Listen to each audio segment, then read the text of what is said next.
আসসালামু আলাইকুম বন্ধুরা। আজকে সকাল সকাল উঠে প্রচুর কাজ ছিল, কারণ বাড়িতে ছিল জিজু। তো এখানে মা সকালবেলা প্রথমে জিজুকে দিয়েছিল ডিম সিদ্ধ সঙ্গে মাজা, সেটা আমার ভাই দিয়ে আসলো। তারপর আমি এখানে লুচি বেলে দিচ্ছিলাম, মা এখানে ভেজে নিচ্ছিল নাস্তার জন্য। অনেকগুলো লুচি বেলা হচ্ছিল, ওই জন্য একা সম্ভব হচ্ছিল না, তাই আমি একটু মাকে সাহায্য করে দিলাম লুচিগুলো বেলে। মা এখানে ছেঁকে নিচ্ছিল, সঙ্গে ছিল আলুর দম। তো আমি এখানে লুচিগুলো বেলছিলাম।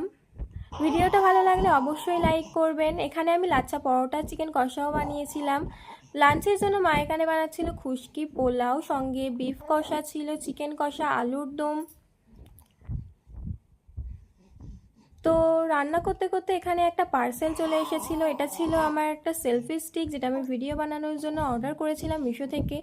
পার্সেলটা ভালো এসেছে। এখানে ছিল একটা ছোট লাইট ছিল, তার সঙ্গে একটা ছোট্ট চার্জার ছিল চার্জ দেওয়ার জন্য। তো সেলফি স্টিকটা ভালোই ছিল। তো আমরা এখানে খাওয়া দাওয়া করছিলাম। ভিডিওটা কেমন লেগেছে জানাবেন। আল্লাহ হাফেজ।